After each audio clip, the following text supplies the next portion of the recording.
ಎಲ್ರಿಗೂ ನಮಸ್ಕಾರ. I hope you guys are doing fine.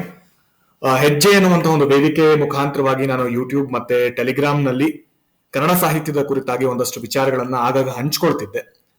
ಹೀಗೆ ಹಂಚ್ಕೊಳ್ಳುವಂತಹ ಸಂದರ್ಭದಲ್ಲಿ ಕೆಲವೊಮ್ಮೆ ನಾನು ಒಂದಷ್ಟು ಪರ್ಸ್ಪೆಕ್ಟಿವ್ಗಳನ್ನ ಬೇರೆಯವರಿಂದ ನಾನು ತಗೊಂಡಿದ್ದೆ ಅಂತ ಕೂಡ ಹೇಳ್ತಾ ಇದ್ದೆ. ಎಕ್ಸ್ಪೀರಿಯನ್ಸ್ ಈ ಒಂದು ಎಕ್ಸಾಮ್ನಲ್ಲಿ ತುಂಬಾ ದೊಡ್ಡ ಮಟ್ಟದ ಒಂದು ಪ್ರಾಮುಖ್ಯತೆಯನ್ನ ಪಡೆಯುತ್ತೆ. ಸೊ ಹೀಗೆ ಎಕ್ಸ್ಪೀರಿಯನ್ಸ್ ಅನ್ನ ಪಡೆಯುವಂತ ಸಂದರ್ಭದಲ್ಲಿ ಪರ್ಸ್ಪೆಕ್ಟಿವ್ ಅನ್ನ ತಗೊಳ್ಳುವಂತಹ ವೇಳೆಯಲ್ಲಿ ಹಲವು ಇಂಡಿವಿಜುವಲ್ಸ್ ನ ನಾನು ಭೇಟಿ ಮಾಡಿದ್ದೆ. And other than books, these individuals, these different perspectives will matter ಅನ್ನುವಂತಹ ವಿಚಾರವನ್ನ ಆಗಾಗ ನಾನು ನಿಮ್ಗೆ ರಿಪೀಟೆಡ್ ಫಾರ್ಮ್ಯಾಟ್ ನಲ್ಲಿ ಹೇಳ್ತಾ ಇದ್ದೆ. ಸೊ ಇವತ್ತು 2020 ಪರೀಕ್ಷೆಗಳು ಮುಗಿದು ಮಾರ್ಕ್ಸ್ಗಳೆಲ್ಲ ಬಂದಿದೆ. ರಿಸಲ್ಟ್ಸ್ ಕೆಲವ್ರಿಗೆ ಚೆನ್ನಾಗಿ ಅನ್ಸಿದೆ, ಕೆಲವ್ರಿಗೆ ಚೆನ್ನಾಗಿ ಅನ್ಸಿಲ್ಲ. ಈ ಎಲ್ಲ mixture of feelings which is pretty much normal and routine in this particular exam. ಈ ಸಂದರ್ಭದಲ್ಲಿ ಕನ್ನಡ ಸಾಹಿತ್ಯ ಕುರಿತಾಗಿ, ಕನ್ನಡ ಸಾಹಿತ್ಯದಲ್ಲಿ ಒಂದಷ್ಟು ಚರ್ಚೆಗಳು ನಡೀತಿತ್ತು ನಮ್ಮ ಕ್ಯಾಂಡಿಡೇಟ್ಸ್ ನಡುವೆ. That we have got kind of discouraged amount of marks ಅನ್ನೋ ರೀತಿನಲ್ಲಿ ಅಷ್ಟೊಂದು ನಮಗೆ ಎನ್ಕರೇಜಿಂಗ್ ಅಂತ ಅನ್ನಿಸಿರ್ಲಿಲ್ಲ. ಬಟ್ ಈ ಲಿಮಿಟ್ ಅನ್ನ ಬ್ರೀಚ್ ಮಾಡಿ ಕೂಡ ಸಾಕಷ್ಟು ಜನ ಒಳ್ಳೆ ಅಂಕಗಳನ್ನ ಗಳಿಸಿದ್ರು. ಅಂಡ್ ಈ ಸಂದರ್ಭದಲ್ಲಿ I want to introduce to one of my friend Dhanush. So Dhanush Kumar has scored. ನಮಸ್ಕಾರ Dhanush. And he has scored 268. ನನಗೆ ಬಂದ ಮಾಹಿತಿ ಪ್ರಕಾರ, ನನಗೆ ಗೊತ್ತಿರುವಂತಹ ಮಾಹಿತಿ ಪ್ರಕಾರ ಈ ವರ್ಷದ ಹೈಯೆಸ್ಟ್ ಕನ್ನಡ ಅಂಕಗಳನ್ನ ಗಳಿಸಿರುವಂತದ್ದು ಧನುಷ್ ಅವರು.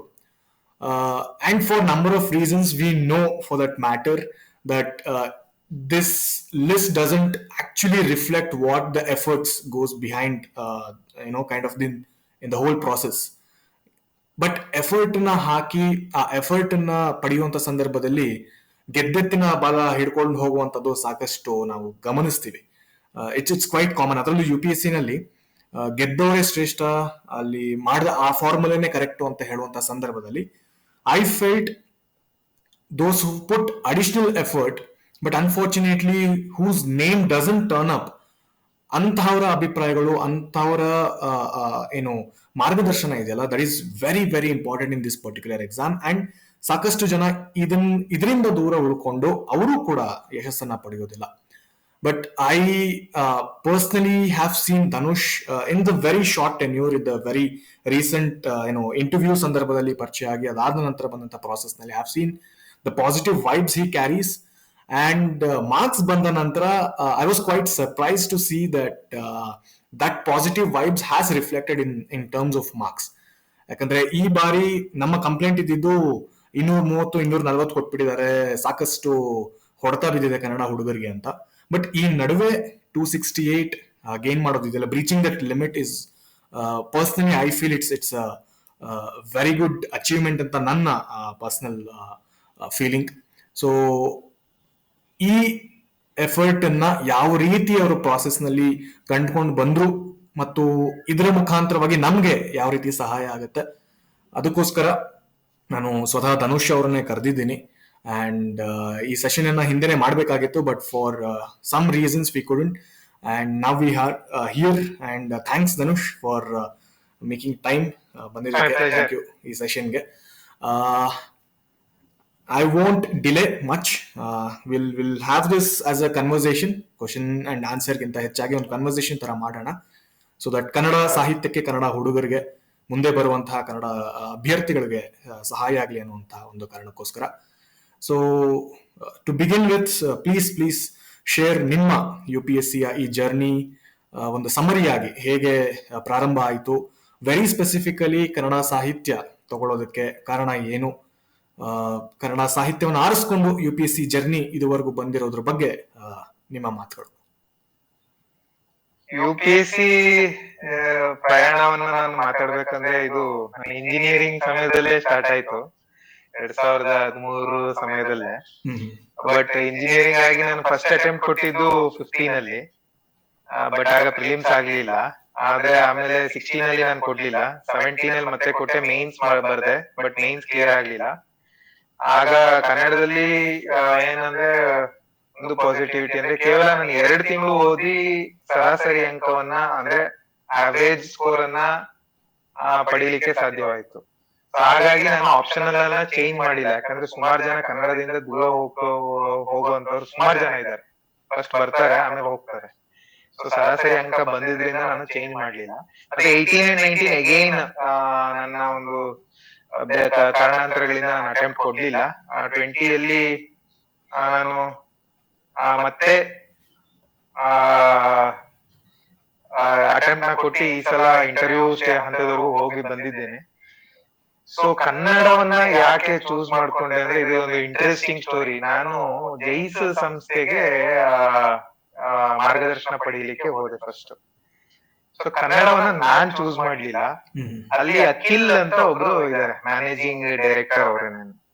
ಅವರು ಒಂದೇ ಪ್ರಶ್ನೆ ಕೇಳಿದ್ರು, ಕನ್ನಡ ಬರೆಯೋದಿಕ್ಕೆ ಓದ್ಲಿಕ್ಕೆ ಬರ್ತದ ಅಂದ್ರು. ಹೌದು ಸರ್ ಬರ್ತದೆ, ನೀನು ಕನ್ನಡ ತಗೋ ಅಂತ ಹೇಳಿ ಕೊಟ್ರು. ಸೊ ಇದು ನನಗೆ ವರ್ಕ್ ಆಯ್ತು, ಬೇರೆಯವ್ರಿಗೆ ವರ್ಕ್ ಆಯ್ತೋ ಇಲ್ವೋ, ನನಗೆ ಆಗುತ್ತೋ ಇಲ್ವೋ ಗೊತ್ತಿಲ್ಲ. ಸೊ ಅವರು ನನಗೆ ಕನ್ನಡವನ್ನ ನನ್ನ ಮೇಲೆ ಹಾಕಿದ್ದು ಮೇಲಿಂದ. ಸೊ ನಾನು ಹಾಗೆ ಕಂಟಿನ್ಯೂ ಮಾಡಿದೆ. ಹಾಗಾಗಿ ಜೊತೆಗೆ ನನಗೆ ಅದಾದ್ಮೇಲೆ ಬಾಲಾಜಿ ಅವರ ಪರಿಚಯ ಆಯ್ತು. ಅವಾಗಿನ ಅಧಿಕಾರಿ ಆಗಿರ್ಲಿಲ್ಲ, ರ್ಯಾಂಕ್ ಬಂದಿರ್ಲಿಲ್ಲ, ಅವ್ರಿನ ಅಭ್ಯರ್ಥಿ ಆಗಿದ್ರು. ಆಮೇಲೆ ಅವರನ್ನ ಮೀಟ್ ಮಾಡಿ ಅವರ ಪ್ರಶ್ನೆ ಪತ್ರಿಕೆ, ಅವರ ಉತ್ತರಗಳನ್ನ ನೋಡಿದ್ಮೇಲೆ ನನಗೆ ಗೊತ್ತಾಯ್ತು, ನನ್ನ ಕನ್ನಡ ನನಗೆ ಅಖಿಲ್ ಅವರು ಕೂಡಿಸಿ ಬಹಳ ಒಂದು ಉಪಕಾರ ಮಾಡಿದ್ರು. ಹಾಗಾಗಿ ನನಗೆ ಕನ್ನಡವನ್ನ ನನಗೆ ಬೇರೆಯವರು ನನ್ನ ಮೇಲೆ ಹಾಕಿದ್ದು. ನಾನು ಸ್ವಇಚ್ಛೆ, ನಾನು ಆಕ್ಚುಲಿ ಮ್ಯಾಥಮೆಟಿಕ್ಸ್ ತಗೋಬೇಕು ಅಂತ ಕೂತಿದ್ದೆ, ಬಟ್ ಕನ್ನಡವನ್ನ ಈ ರೀತಿಯಾಗಿ ನಾನು ಚೂಸ್ ಮಾಡ್ಕೊಂಡೆ.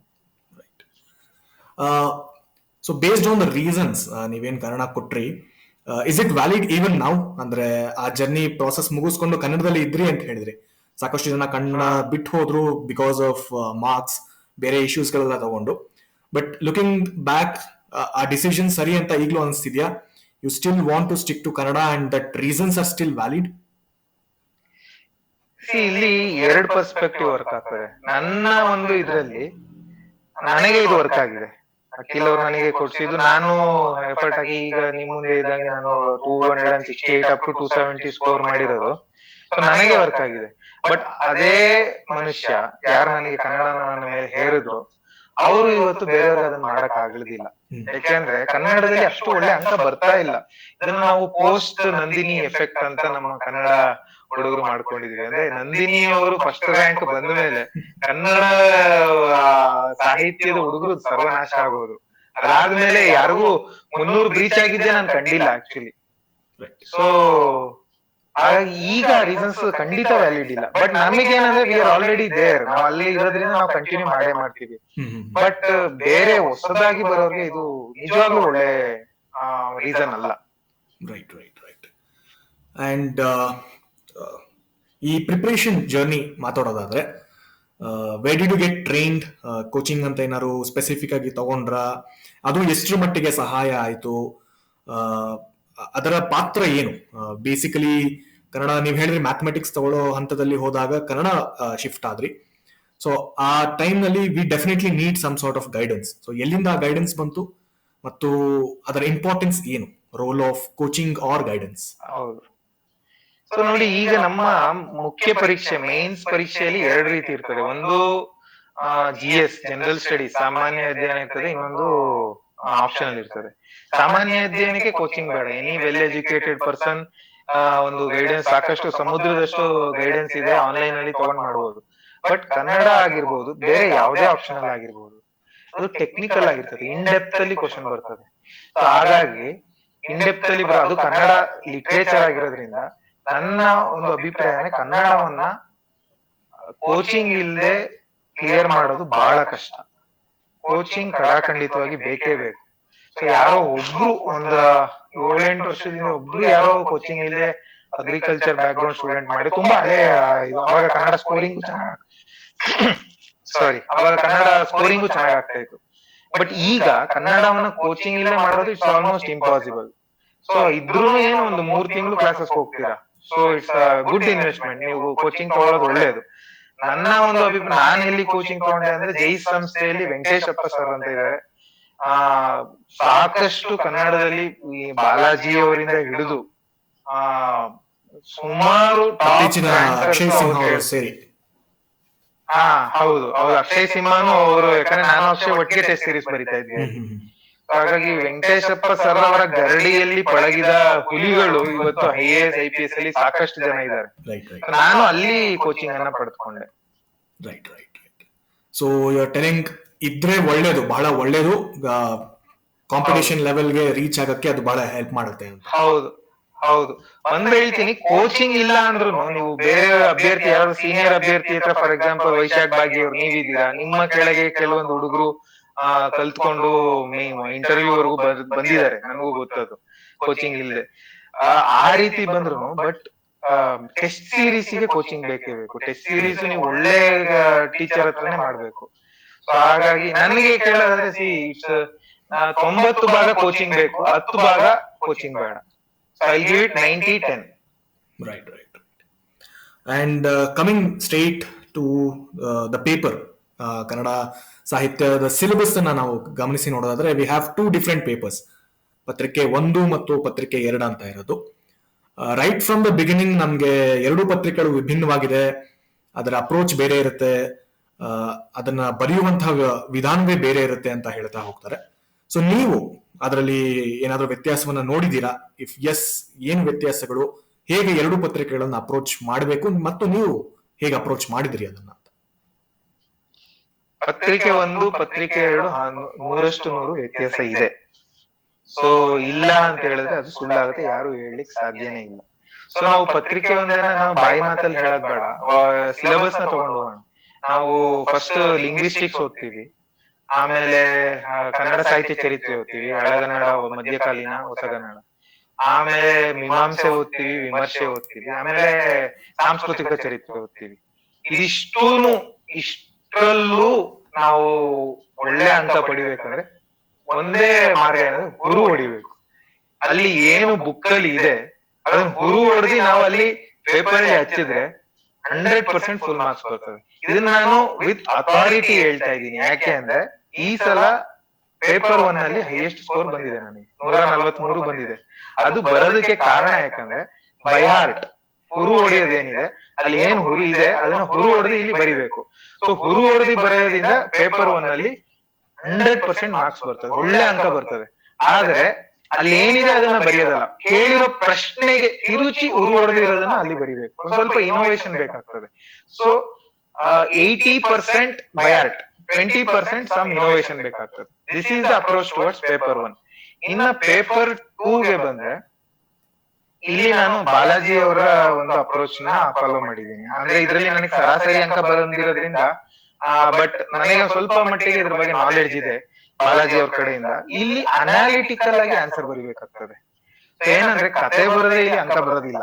ಸೊ ಪಂಪ ರಾಮಾಯಣ ಪಂಪ ಭಾರತ ಆಗಿರ್ಬೋದು, ಇಲ್ಲ ಕುಮಾರವ್ಯಾಸ ಭಾರತ ಆಗಿರ್ಬೋದು, ನಂಬಿಯಣ್ಣ ರಗಳೆ ಆಗಿರ್ಬೋದು, ಇಲ್ಲ ಜನಪದ ಆಗಿರ್ಬೋದು, ಏನೇ ನೀವು ಕಥೆಯನ್ನ ಬರದೆ ಇಲ್ಲಿ ನಿಮಗೆ ಆವರೇಜ್ ಗಿಂತ ಕಡಿಮೆ ಅಂಕ ಬರ್ತದೆ. ಸೊ ಇಲ್ಲಿ 50% ಏನಿದೆ ಕಂಟೆಂಟ್ ಅದನ್ನ ಬರೆದಿ 50% ಅನಾಲಿಸಿಸ್ ನ ಬರಿಬೇಕಾಗ್ತದೆ. ಅನಾಲಿಸಿಸ್ ಅಂದ್ರೆ ಫಾರ್ ಎಕ್ಸಾಂಪಲ್ ಪಂಪ ಯುದ್ಧ ವರ್ಣನೆ ಅಂತ ಕೇಳಿದ್ರೆ, ಯುದ್ಧ ವರ್ಣನೆಯಲ್ಲಿ ಎಲ್ಲಾ ರೀತಿಯ ಏನು ಅಸ್ತ್ರಗಳನ್ನ, ಮುದುಡಿ, ಮುಸುಂಡಿ, ಬಿಂಡಿವಾಳ ಇವನ್ನೆಲ್ಲ ಬರ್ದಿ ಈ ಯುದ್ಧ ವರ್ಣನೆನ ಪ್ರಪಂಚದ ಮಹಾಯುದ್ಧಗಳು, ವಿಶ್ವ ಯುದ್ಧಗಳು 1, 2 ಇದಕ್ಕೆ ಹೋಲಿಕೆ ಮಾಡ್ಬೇಕು. This is innovation, analysis. So ಆಮೇಲೆ ಈ ಯುದ್ಧ ವರ್ಣನೆ ಬೇರೆ ಬೇರೆ ಸಾಹಿತಿಗಳು ಏನ್ ಕೊಟ್ಟಿದ್ದಾರೆ, ಈ ಸಮಗ್ರ ಗದ್ಯದಲ್ಲಿ ನಮ್ ಜಿ ಎಸ್ ಶಿವರುದ್ರಪ್ಪ ಅವ್ರು ಕೊಡ್ತಾರೆ. ಸೊ ಈ ರೀತಿ ಅನಾಲಿಟಿಕಲ್ ಆಗಿ ಬರೆದಾಗ ಅಂಕ ಬರ್ತದೆ ಪೇಪರ್ 2 ಅಲ್ಲಿ. ಸೊ ಇದು ವ್ಯತ್ಯಾಸ ಇದೆ. ಇದು ಉತ್ತರ ದಕ್ಷಿಣದಷ್ಟು ವ್ಯತ್ಯಾಸ ಇದೆ. ಖಂಡಿತವಾಗಿ ಎರಡರಲ್ಲೂ ಸೇಮ್ ಅಪ್ರೋಚ್ ಫಾಲೋ ಮಾಡಕ್ ಆಗೋದಿಲ್ಲ. ಸೊ ಇದು ನನ್ನ ಒಂದು ಅನಿಸಿಕೆ. ಅಂಡ್ ಇದಕ್ಕೆ ಕಂಟಿನ್ಯೂಡ್ ಆಗಿ ಪತ್ರಿಕೆ 2ರಲ್ಲಿ ಸ್ವಲ್ಪ ಮಟ್ಟಿಗೆ ಇನೋವೇಷನ್ಸ್ ಗಳನ್ನ ತರಬೇಕು, ಕ್ರಿಯೇಟಿವಿಟಿನ ತೋರ್ಬೇಕು, ನಮ್ಮ ಕ್ರಿಯಾಶೀಲತೆಯನ್ನ ತೋರಿಸ್ಬೇಕು ಅಂತ ಇದೆ. ಲೈಕ್ ಯು ಸೆಡ್, ಪತ್ರಿಕೆ 1ರಲ್ಲಿ ಅಷ್ಟು ತೋರ್ಸಕ್ಕೂ ಆಗಲ್ಲ, ಅವಕಾಶಗಳು ಕಡಿಮೆ ಇರೋದ್ರಿಂದ ಪತ್ರಿಕೆ 2ರಲ್ಲಿ ಅದನ್ನ ಜಾಸ್ತಿ ತೋರಿಸ್ತೀವಿ. Based on my personal experience also, ಇದು ಎಷ್ಟರ ಮಟ್ಟಿಗೆ ನೀವು ತಗೊಂಡು ಹೋಗ್ಬೋದು ಅಂತ. ಯಾಕಂದ್ರೆ ಅಲ್ಲೂ ಕೂಡ there is division between traditional approach and unorthodox approach. ನಾನು ಆಯ್ಕೆ ಮಾಡ್ಕೊಂಡಂಥದ್ದು ಟೋಟಲಿ ಅನ್ಆರ್ಥೋಡಾಕ್ಸ್. ವಿಶೇಷವಾಗಿ ಹೊಸಗನ್ನಡ ಅಂತ ತಗೊಂಡಾಗ ಏನೋ ವಿಭಿನ್ನವಾಗಿ ಎಕ್ಸ್ಪೆರಿಮೆಂಟ್ ಮಾಡುತ್ತಾ ತೋರಿಸ್ಬೇಕು ಅನ್ನುವಂತ ಒಂದು ಇದರಲ್ಲಿ ಬಹುಶಃ ನನ್ನ ಪರ್ಸನಲ್ ಥಾಟ್ ಅಲ್ಲಿ ಅಂಕಗಳು ಹೊಟ್ಟೋಯ್ತಾನೋ ಅಂತ ನನ್ನ ಒಂದಿದೆ. ಬಟ್ ದೋಸ್ ಹು have followed a slightly traditional way, ನೀವು ಹೇಳಿದ ಹಾಗೆ ಅದಕ್ಕೆ ಆ ಪ್ರಶ್ನೆಗಿರುವಂತಹ ಚೌಕಟ್ಟನ್ನೇ ಬಳಸ್ಕೊಂಡು ಅದರಲ್ಲೇ ಏನಾದ್ರೂ ಕ್ರಿಯೇಟಿವಿಟಿನ ತುಂಬಿಸೋದಾದ್ರೆ ಅಂಕಗಳು ಜಾಸ್ತಿ ಬರುತ್ತೆ ಅಂತ. So what is your take on this? ಎಷ್ಟು ಕ್ರಿಯೇಟಿವಿಟಿನ ತೋರಿಸಬೇಕಾಗುತ್ತೆ ವೆರಿ ಸ್ಪೆಸಿಫಿಕಲಿ ಪೇಪರ್ 2 ಹೊಸಗನ್ನಡದಲ್ಲಿ? ಪೇಪರ್ 2 ಹೊಸಗನ್ನಡ. ಹೌದು. ಸೊ ಇಲ್ಲಿ ಪೇಪರ್ 2 ಹೊಸಗನ್ನಡಕ್ಕೆ ಬಂದ್ರೆ ನೀವು ಮೈ ಪರ್ಸನಲ್ ಒಪಿನಿಯನ್, ಒಂದು ಅಕ್ಷಯ್ ಸಿಂಹ ಅವರ ಹತ್ರ ಒಂದು ಒಪಿನಿಯನ್ ತಗೊಳ್ಳಿ. ಯಾಕೆಂದ್ರೆ ಪೇಪರ್ 2 ಹೊಸಗನ್ನಡದಲ್ಲಿ you was scoring very good. So ನಂದು ಹೊಸಗನ್ನಡದಲ್ಲಿ ಸರಾಸರಿಗಿಂತ ಒಂದ್ ಸ್ವಲ್ಪ ಮೇಲೆ ಬರ್ತಾ ಇತ್ತು ವೆಂಕಟೇಶಪ್ಪ ಸರ್ ಹತ್ರ. ಬಟ್ ಹೊಸಗನ್ನಡದಲ್ಲಿ ನನ್ನ ಅಭಿಪ್ರಾಯ ಏನಂದ್ರೆ, ಸೊ ಬೇಸಿಕಲಿ ಹೊಸಗನ್ನಡ ಅಲ್ಲ, ಸೆಕೆಂಡ್ ಪೇಪರ್ ಕಂಪ್ಲೀಟ್ ಆಗಿ ನಾವು ತಗೊಂಡ್ರೆ ಇಲ್ಲೇನಾಗ್ತದೆ, structuring of the answer is very important. So ಎಲ್ಲೋ ಎರಕ ಒಯ್ದ ಒಂದು ಚಿನ್ನವನ್ನ ತಂದು ನೀವು ಹೊಸ ಪುತ್ಥಳಿಯನ್ನ ನಿರ್ಮಿಸಬೇಕಾಗ್ತದೆ. ಸೊ ಎರಕ ಒಯ್ದ ಚಿನ್ನ ಪಂಪ ಕೊಟ್ಟಿದ್ದಾನೆ, ಕುಮಾರವ್ಯಾಸ ಕೊಟ್ಟಿದ್ದಾನೆ, ನಂಬಿಯಣ್ಣ ಬರೆದವರು ಕೊಟ್ಟಿದ್ದಾರೆ, ಹರಿಹರ ಕೊಟ್ಟಿದ್ದಾನೆ, ಸೊ ಜನಪದರು ಕೊಟ್ಟಿದ್ದಾರೆ. ಇದನ್ನ ನೀವು ಹೊಸ ಪುತ್ಥಳಿಯನ್ನ ಪ್ರಶ್ನೆ ಪತ್ರಿಕೆಗೆ ತಕ್ಕನಾಗಿ ಅಲ್ಲಿ ನಿರ್ಮಾಣ ಮಾಡ್ಬೇಕಾಗ್ತದೆ. ಸೊ ಇಲ್ಲಿ ನಿರ್ಮಾಣ ಮಾಡ್ಬೇಕಾದ್ರೆ ಖಂಡಿತವಾಗಿ ಅನಾಲಿಸಿಸ್ ಬೇಕಾಗ್ತದೆ. ಜಿ ಎಸ್ ಶಿವರುದ್ರಪ್ಪ ಅವರ ಅನಾಲಿಸಿಸ್ ಅನ್ನ ತಗೊಂಬನ್ನಿ, ಆಮೇಲೆ ಕೀರ್ತಿನಾಥ ಕುರ್ತಕೋಟಿ ಅವರ ಅನಾಲಿಸಿಸ್ ಅನ್ನ ತಗೊಂಬನ್ನಿ, ಚಂದ್ರಶೇಖರ್ ಇವರು ನಮ್ಮ ಪಿ ವಿ ನಾರಾಯಣ ಅವರ, ಚಿದಂಬರ ಮೂರ್ತಿ ಅವರ ಅನಾಲಿಸಿಸ್ ಅನ್ನ ತಗೊಂಬನ್ನಿ. ಅನಾಲಿಸಿಸ್ ಅನ್ನ ಜಾಸ್ತಿ ಓದಿ ಬರೀರಿ. ಫಾರ್ ಎಕ್ಸಾಂಪಲ್ ನನ್ನ ಒಂದು ನಂದು ಒಂದು ಕೆಲವೊಂದು ಅನ್ಆರ್ಥೋಡಾಕ್ಸ್ ಅಪ್ರೋಚ್ ಇತ್ತು. ಸೊ ಫಾರ್ ಎಕ್ಸಾಂಪಲ್ ಭರತೇಶ ವೈಭವನ್ನ ತಗೊಂಡ್ರೆ, ಭರತ ಏನ್ ಮಾಡ್ತಾ ಇದ್ದ, ಒಂದು ಅವನ ಚಕ್ರರತ್ನವನ್ನ ಇದು ಮಾಡ್ಕೊಂಡು ಅವನು ಯಾತ್ರೆಗೆ ಹೋದಾಗ, ದಿಗ್ವಿಜಯಕ್ಕೆ ಹೋದಾಗ, ಉತ್ತರ ಪಥದಲ್ಲಿ ಅಲ್ಲದ ಅದು ಪೂರ್ವ ಪಥದಲ್ಲಿ ಆದ್ಮೇಲೆ ಅವನಿಗೆ ಮಕ್ಕಳಾಗ್ತದೆ. ಅಲ್ಲಿ 6 ತಿಂಗಳು ಇದು ಮಾಡ್ತಾನೆ, ಏನೋ ಬಿಡಾರ ಹುಡ್ತಾನೆ. ದಕ್ಷಿಣ ಪಥಕ್ಕೆ ಬಂದಾಗ ಅಲ್ಲೂ 6 ತಿಂಗಳು ಬಿಡಾರ ಹುಡ್ತಾನೆ.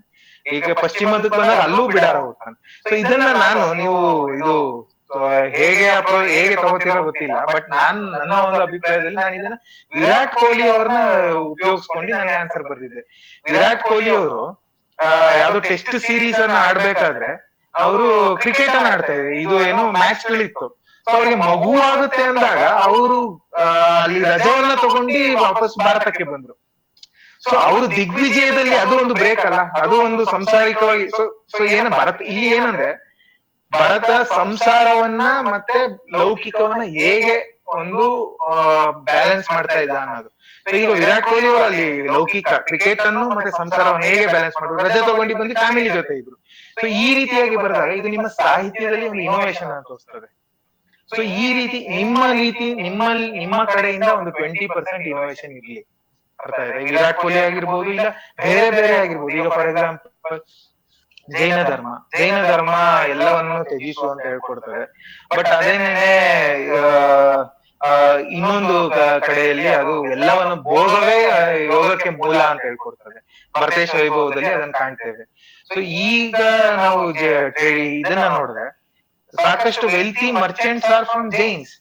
ಸೊ ಭೋಗದಲ್ಲಿ ಅವರು ಯೋಗವನ್ನು ನೋಡ್ತಾ ಇದ್ದಾರೆ. ಇದನ್ನ ನೀವು ತನ್ನಿ, ಇದನ್ನ ನೀವು ಕರೆಂಟ್ ಅಫೇರ್ಸ್ ಅಲ್ಲಿ ಏನಿದೆ ಅದನ್ನ ತನ್ನಿ. ಕರೆಂಟ್ ಅಫೇರ್ಸ್ ಅಲ್ಲಿ ನೀವು ಪುತ್ಥಳಿಯನ್ನು ನಿರ್ಮಾಣ ಮಾಡ್ಲಿಕ್ಕೆ ನೀವು ಚಿನ್ನವನ್ನು ಶೋಧಿಸಬಹುದು, ಬೇರೆ ಬೇರೆ. ಸೊ ಈಗ ಅನಾಲಿಸಿಸ್ಗೆ ಮೂಲಗಳನ್ನ ಕರೆಂಟ್ ಅಫೇರ್ಸ್ ಇಂದ ಶೋಧಿಸಿ, ಆಮೇಲೆ ನಿಮ್ಮ GS ಇಂದ ಶೋಧಿಸಿ, ಆಮೇಲೆ ನಿಮ್ಮ ಇನೋವೇಷನ್ ಇಂದ ಶೋಧಿಸಿ. ಹೀಗೆ 3-4 ಮೂಲಗಳಿರ್ಬೇಕು. ಆಮೇಲೆ ಇದೆಲ್ಲ ನಿಮಗೆ ಒಂದು ದಿನಕ್ಕೆ ತಲೆ ಒಳಗೆ ಬಂದ್ ಕೂರೋದಿಲ್ಲ. ಇದು ನೀವು ಸಾಕಷ್ಟು ಪ್ರಯತ್ನ ಮಾಡ್ಬೇಕು, ಸಾಕಷ್ಟು ಅಭ್ಯಾಸ ಮಾಡ್ಬೇಕು. ಮೇನ್ ಅಭ್ಯಾಸ ಮಾಡೋದ್ರಿಂದ ಇದು ನಿಮಗೆ ಬರ್ತದೆ. So this is the approach towards paper 2.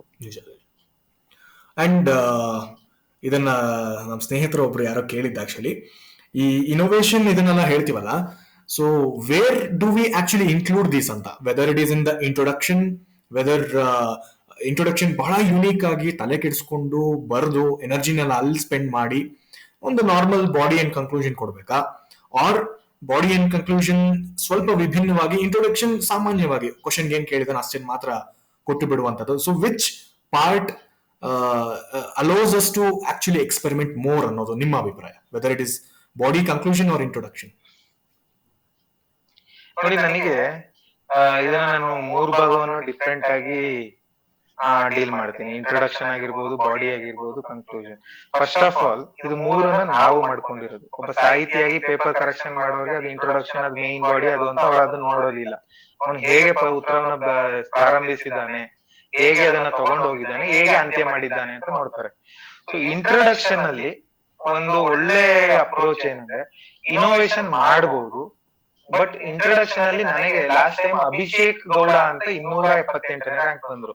ಅವರು ಹೇಳಿದೇನಂದ್ರೆ ಕವಿಗಳ ಅಭಿಪ್ರಾಯವನ್ನ ತನ್ನಿ, ಶಿವರುದ್ರಪ್ಪನವರ ಅಭಿಪ್ರಾಯವನ್ನ ತನ್ನಿ, ಕುವೆಂಪು ಅವರ, ಈಗ ಫಾರ್ ಎಕ್ಸಾಂಪಲ್ ಯಾರು ನಮ್ಮ ಕುಮಾರವ್ಯಾಸನ ಬಗ್ಗೆ ಕುಮಾರವ್ಯಾಸ ಭಾರತ ಬಂದ್ರು. ಬಂದಾಗ ಕುಮಾರವ್ಯಾಸ ಭಾರತದ ಮೇಲೆ ಒಂದು ಪ್ರಶ್ನೆ ಬಂತು ಅಂತ ತಿಳ್ಕೊಳ್ಳಿ. ಆಗ ಕುವೆಂಪುರವರು ಕುಮಾರವ್ಯಾಸನ ಮೇಲೆ ಹೇಳಿರೋ ಭಾಗವದಿಂದ ಪ್ರಾರಂಭವನ್ನ ಶುರು ಮಾಡಿ. ಸೊ ಅಲ್ಲಿ ಇನೋವೇಷನ್ ಇರಬೇಕು, ಟ್ರೆಡಿಷನಲ್ ಅಪ್ರೋಚ್. ಆಮೇಲೆ ಇಂಟ್ರೊಡಕ್ಷನ್ ಗೆ ಜಾಸ್ತಿ ತಲೆ ಕೆಡ್ಸ್ಕೋಬೇಡಿ ಸ್ವಾಮಿ, ಯಾಕೆ ಅಂದ್ರೆ ನಿಮಗೆ ಸಮಯ ಇಲ್ಲ. ಎಲ್ಲಿಂದ ನೀವು ಸಮಯ ತರ್ತೀರಾ ಇಂಟ್ರೊಡಕ್ಷನ್ ತಲೆ ಕೆಡ್ಸ್ಕೊಳ್ಳೋದಕ್ಕೆ? ನೀವು ಪ್ರಾಕ್ಟೀಸ್ ಮಾಡ್ತಾ ಇರ್ಬೇಕು. ಪ್ರಾಕ್ಟೀಸ್ ಮಾಡ್ತಾ ಮಾಡ್ತಾ ಮಾಡ್ತಾ ಏನಾಗ್ತದೆ, ಆಟೋಮೆಟಿಕ್ ಆಗಿ ಬರ್ತದೆ ಅದು.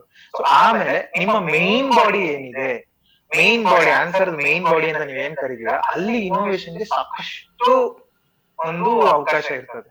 ಸೊ ಇಲ್ಲಿ ಏನಂದ್ರೆ ನಾನು ಅದನ್ನೇ ಹೇಳ್ತಾ ಇರೋದು, ಪೇಪರ್ 1 ಅಲ್ಲಿ ಹೇಗೆ ಉರು ಹೊಡೆದಿ ಅಚ್ಚೊತ್ತಬೇಕೋ ಅದೇ ರೀತಿ ಪೇಪರ್ 2 ಅಲ್ಲಿ ನಿಮ್ಗೆ ಎಲ್ರಿಗೂ ಗೊತ್ತಿದೆ ಸ್ವಾಮಿ, ನನಗೆ ಗೊತ್ತಿರೋದು ಒಂದೇ, ವೈಶಾಖ್ ಬಾಗಿ ಗೊತ್ತಿರೋದು ಒಂದೇ, ಬಾಲಾಜಿ ಡಿಕೆ ಗೊತ್ತಿರೋದು, ಎಲ್ಲರೂ ಅದೇ ಕುಮಾರವ್ಯಾಸ ಭಾರತವನ್ನೇ ಓದಿರೋದು, ಅದೇ ಪಂಪ ಭಾರತ. ಬಟ್ ಅದನ್ನ ಹೇಗೆ ನಾವು ಅಲ್ಲಿ ವ್ಯಕ್ತಪಡಿಸ್ತೀವಿ, structuring of the answer is the key to answer paper 2. Structure ಹೇಗ್ ಮಾಡ್ತೀರಾ? So structure, first paragraph. For example ನಾವು ನಂಬಿ ಅಣ್ಣನ ರಗಳೆಯಲ್ಲಿ ಭೋಗ, ನಂಬಿ ಅಣ್ಣನ ರಗಳೆಯಲ್ಲಿ ಭೋಗ ಅಂತ ಹೇಳಿದ್ರೆ ಅವನ ಇದು ಶಿವನ ಒಂದು ಆರಾಧನೆ, ಅವನಿಗೆ ಸರ್ವವು ಶಿವಾಮಯ. ಅವನ ಕಾಮದ ಇದಾಗಿರ್ಬೋದು, ಹಂಬಲ ಆಗಿರ್ಬೋದು, ಪಡಿವನ್ಗಳನ್ನ ಪಡಿತಾ ಇರತಕ್ಕಂಥದ್ದಾಗಿರ್ಬೋದು, ಪ್ರತಿಯೊಂದು ಶಿವಮಯ.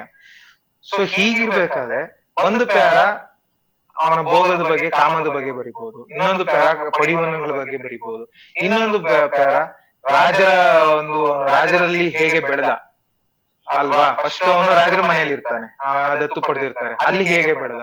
ಸೊ ಹೀಗೆ ಪ್ಯಾರಾ ವೈಸ್ ಸ್ಟ್ರಕ್ಚರ್ ಮಾಡ್ಕೊಳ್ಳಿ.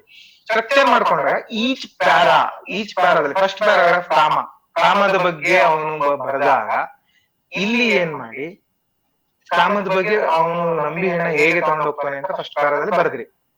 ಮಧ್ಯದಲ್ಲೋ ಕೊನೆಯಲ್ಲೋ ಕಾಮದ ಬಗ್ಗೆ ಇನ್ನೊಬ್ಬ ಯಾವನ ಕವಿ ಬರೆದಿರ್ತಾನಲ್ಲ, ಪಂಪನೂ ಬರೆದಿದ್ದಾನೆ ಅಲ್ವಾ. ಈಗ ಅಮೃತಮತಿ ಇದು ಪ್ರಸಂಗ ಇದೆ ಅಲ್ವಾ, ಕಾಮಕೃತಿ ಕ್ರೀಡಾಭೋಗಂ, ಅದನ್ನ ತನ್ನಿ. ಸೊ ಅಲ್ಲಿ ಲಿಂಕ್ ಮಾಡಿ, ಅರ್ಥ ಆಯ್ತಲ್ಲ, ಅಲ್ಲಿ ಲಿಂಕ್ ಮಾಡಿ. ಸೆಕೆಂಡ್ ಪ್ಯಾರಾಗ್ರಾಫ್ ಪಡಿವನ್ನುಗಳನ್ನ ಇರ್ತಕ್ಕಂಥದ್ದು, ಪಡಿವನ್ನುಗಳನ್ನ ಬಗ್ಗೆ ನಾವು ಭೋಗವನ್ನ ಬರಿಬೇಕಾದ್ರೆ ಹರಿಶ್ಚಂದ್ರನ ತನ್ನಿ. ಹಾಗೆ that is how you innovate. Each paragraph ದಲ್ಲಿ ನೀವು ಇನೋವೇಷನ್ ಇನ್ಕ್ಲೂಡ್ ಮಾಡಬಹುದು. ಲಾಸ್ಟ್ ಪ್ಯಾರಾ, ಈಗ ಇನ್ನ ರಾಜರಾಜಸ್ಥಾನದಲ್ಲಿ ಇರ್ತಕ್ಕಂಥದ್ದು ಭರತವೇಶ ವೈಭವನ ಲಿಂಕ್ ಮಾಡಿ, ಹೀಗ್ ಮಾಡಿ. ಸೊ ಮೇನ್ ಬಾಡಿಯಲ್ಲಿ ಹೀಗೆ ಪ್ರತಿ ಪ್ಯಾರಾಗ್ರಾಫ್ ಅಲ್ಲೂ ನೀವು ಲಿಂಕ್ ಮಾಡೋ ಮೂಲಕ ಇನೋವೇಷನ್ ಕೊಡಬಹುದು. ಒಂದು ಲಿಂಕಿಂಗ್ ಅಂದ್ರೆ ನಿಮ್ಮ ಕನ್ನಡ ಸಿಲೆಬಸ್ ಇಂದಾನೇ ಚಿನ್ನವನ್ನ ಶೋಧಿಸಿ ಅಲ್ಲಿ ಹೊಸ ಪುತ್ಥಳಿಯನ್ನ ನಿರ್ಮಾಣ ಮಾಡ್ತಾರೆ. ಇನ್ನೊಂದು GS ಇಂದನೂ ಲಿಂಕ್ ಮಾಡಬಹುದು ಅಲ್ವಾ. ಈಗ ನಾವು ರತನ್ ಟಾಟಾ ಅವ್ರನ್ನ ತಗೊಳ್ಳಿ, ರತನ್ ಟಾಟಾ ಅವ್ರನ್ನ ತಗೊಂಡಾಗ ಅವರು ಯಾವ ರಾಜರಿಗಿಂತ ಕಡಿಮೆ ಇಲ್ಲ, ಬಟ್ ಎಷ್ಟು ಒಳ್ಳೆ ಒಂದು, ಈಗ ನೋಡಿ ಏರ್ ಇಂಡಿಯಾವನ್ನ ತಗೊಂಡಿದ್ದಾರೆ, ಎಷ್ಟು ದಾನ ಧರ್ಮಗಳನ್ನ ಮಾಡ್ತಾರೆ ಅಲ್ವಾ, ಭೋಗ ಯೋಗನೇ ಅಲ್ವಾ. ರತನ್ ಟಾಟಾ ಅವ್ರನ್ನ ತನ್ನಿ.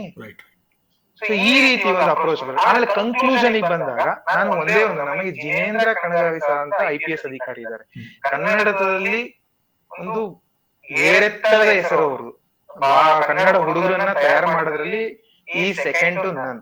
ಅವರು ಹೇಳಿದ್ದೇನಂದ್ರೆ ಈ ಇಂಟ್ರೊಡಕ್ಷನ್ ಮತ್ತೆ ಬಾಡಿಯನ್ನ ಓದ್ಕೊಂಡ್ ಬರೋಷ್ಟೊತ್ತಿಗೆ ಅವ್ಯಾಲ್ಯೂಯೇಟ್ ಮಾಡೋರ್ಗೆ ಅವರು ಏನ್ ಪ್ರಶ್ನೆ ಏನು ಅನ್ನೋದೇ ಮರ್ತೋಗಿರುತ್ತೆ ಆಕ್ಚುಲಿ. ಯಾಕಂದ್ರೆ ಈ everybody answer is different, everybody will write different answer. So ಪ್ರಶ್ನೆಯನ್ನೇ ಒಂದು ಇನೋವೇಟಿವ್ ರೀತಿಯಲ್ಲಿ ಈ ರೀತಿ ಹೇಳಿದ್ದಾನೆ ನಂಬಿಯಣ್ಣ ಹರಿಹರನು, ಭೋಗಯೋಗವನ್ನು ಈ ರೀತಿಯಾಗಿ ವಿಭಿನ್ನ ದೃಷ್ಟಿಕೋನಗಳಿಂದ ಹೇಳಿ ಪ್ರಶ್ನೆಯನ್ನೇ ವಿಭಿನ್ನ ರೀತಿಯಲ್ಲಿ ಒಂದು ಪ್ರಸ್ತುತಪಡಿಸ್ತಕ್ಕಂಥದ್ದು, that will bring a conclusion, that will show to the Sahiti who is evaluating your paper that this is the end of the answer. So this should be the approach towards answer writing. Good, good, good. So, continuing forward, prelims ಮತ್ತು mains ಎರಡು basic ಹಂತಗಳಿರ್ತವೆ.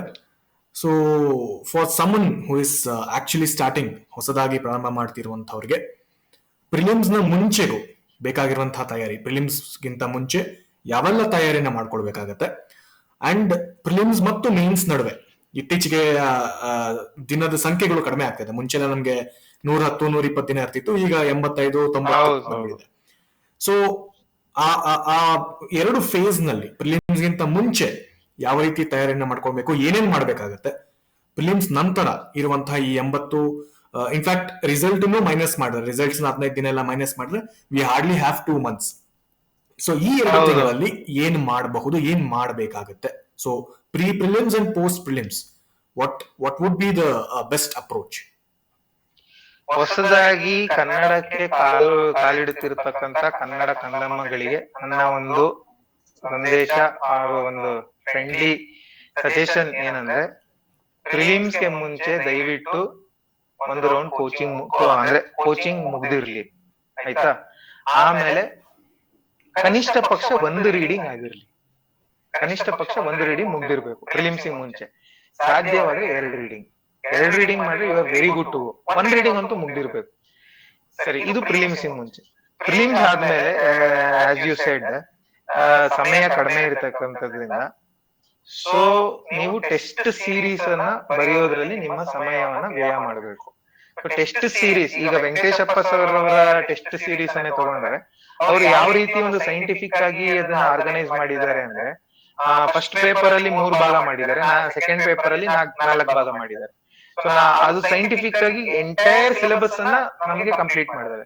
So post prelims test series ಮೂಲಕ prepare ಮಾಡ್ತಕ್ಕಂಥದ್ದು ನಿಮ್ಮ ಒಂದು ಕೆಲಸ. Pre prelims coaching ಅನ್ನ ಮುಗಿಸಿ 1 ರೌಂಡ್ ಓದುದು ನಿಮ್ಮ, 1 ರಿಂದ 2 ರೌಂಡ್ ಓದುದು ನಿಮ್ಮ ಕೆಲಸ. This is the difference.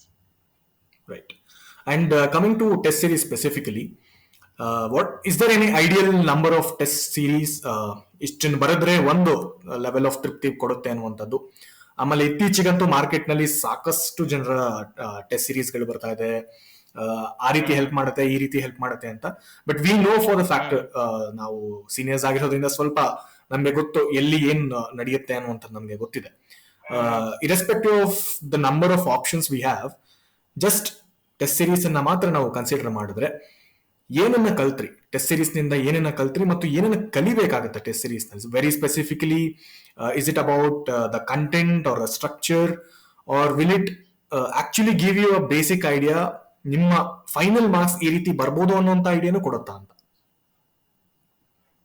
So ಇಲ್ಲಿ ನಿಮ್ಮ ಪ್ರಶ್ನೆಯಲ್ಲಿ 3 ಭಾಗ ಇದೆ. ಒಂದು, ಎಷ್ಟು ಟೆಸ್ಟ್ ಅನ್ನ ಬರಿಬೇಕು ಅಂತ. ಸೊ ಐಡಿಯಲಿ ನೀವು ಇದನ್ನ ಹುಚ್ಚು ಅಂತ ಕರಿಬಹುದು, ಬಟ್ ನನ್ನ ಒಂದು ಅಭಿಪ್ರಾಯ, ಎಷ್ಟು ಟೆಸ್ಟ್ ಆಗುತ್ತೋ ಅಷ್ಟು ಬರೀರಿ, ಸರಿನಾ? ಎಷ್ಟು ಟೆಸ್ಟ್ ಆಗುತ್ತೋ ಅಷ್ಟು. ಬಟ್ ಒಬ್ಬ ಮಾಸ್ಟರ್ ಹತ್ರ ಕಂಪ್ಲೀಟ್ ಒಂದು ಟೆಸ್ಟ್ ಸೀರೀಸ್ ಮುಗ್ದಿರ್ಬೇಕು.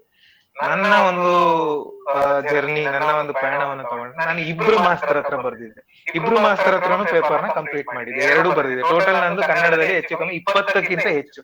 ಒಬ್ಬ ಮಾಸ್ಟರ್ ಹತ್ರ 12 ಟೆಸ್ಟ್ ಆಗ್ತದೆ ಜನರಲ್ ಆಗಿ, 2 ಮಾಸ್ಟರ್ ಹತ್ರ ಒಂದು 25 ಟೆಸ್ಟ್ ಆಗ, 20ಕ್ಕಿಂತ ಹೆಚ್ಚು ಟೆಸ್ಟ್ ಗಳ ಆಗಿತ್ತು, ಆಯ್ತಾ? ಎಷ್ಟಾಗುತ್ತೋ ಅಷ್ಟು ಬರೀಬೇಕು. ಒಂದು ಮೃತ್ಯುಂಜಯ ನವಲ್ಗಟ್ಟಿ ಅಂತ ಮ್ಯಾನಿಫೆಸ್ಟೋ AS ಅಲ್ಲಿ ಇದ್ದಾರೆ ಮಾಸ್ಟರ್, ಅವರು ತುಂಬಾ ಒಳ್ಳೆ ಮಾಸ್ಟರ್ ಇದ್ದಾರೆ. ಆಮೇಲೆ ಇನ್ನೊಬ್ರು ನಮ್ಮ ವೆಂಕಟೇಶಪ್ಪ ಸರ್ ಹತ್ರ ಹೋಗಿ. ಸೊ ಇದು ಎಷ್ಟು ಬರಿಬೇಕು ಅಂತ, ಯಾರಲ್ಲಿ ಬರಿಬೇಕು? ಸೊ ದಯವಿಟ್ಟು ನನ್ನ ಒಂದು ಅಭಿಪ್ರಾಯ,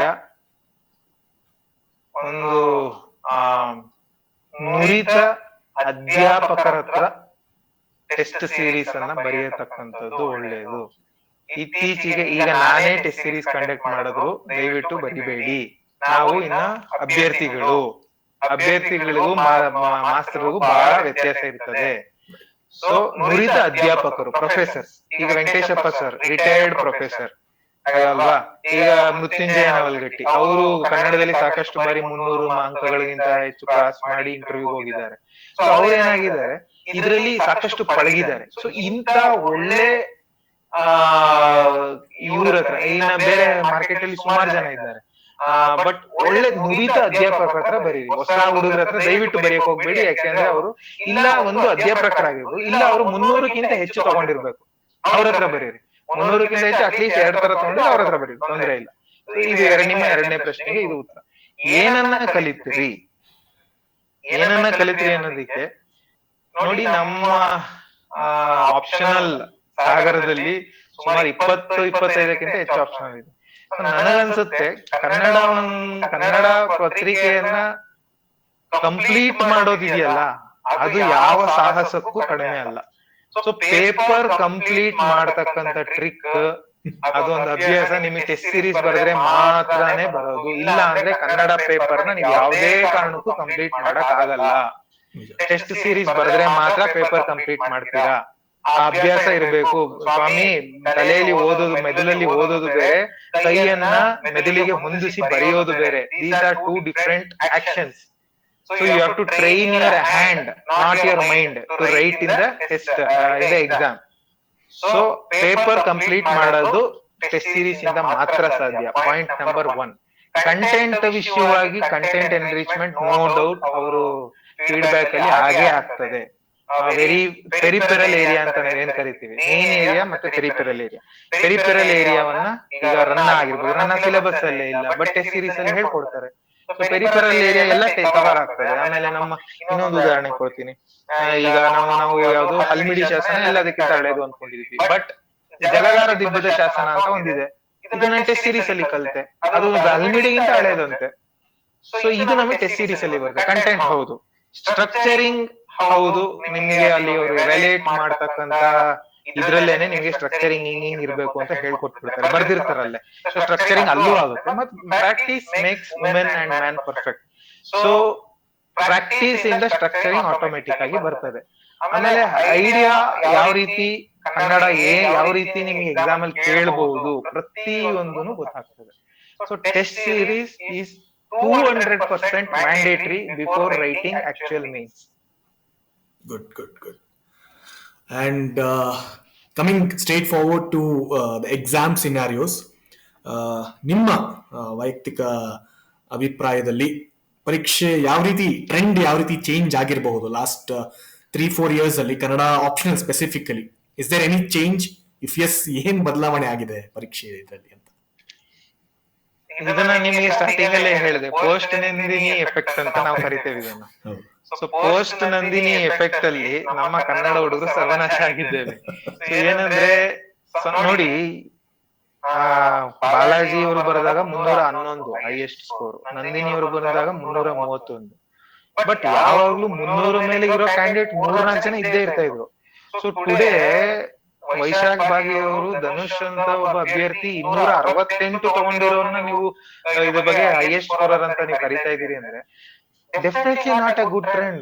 ಸ್ವಾಮಿ, ಕನ್ನಡ 270 ತೆಗಿಯೋ ಸಬ್ಜೆಕ್ಟ್ ಅಲ್ಲ. Kannada deserves more than 300. So it used to get the more than 300. So definite ಆಗಿ ಟ್ರೆಂಡ್ ಬದಲಾಗಿದೆ, ಅಂಕಗಳು ಕಡಿಮೆ ಬರ್ತಾ ಇದೆ, ಮಾಡರೇಟ್ ಆಗಿದೆ.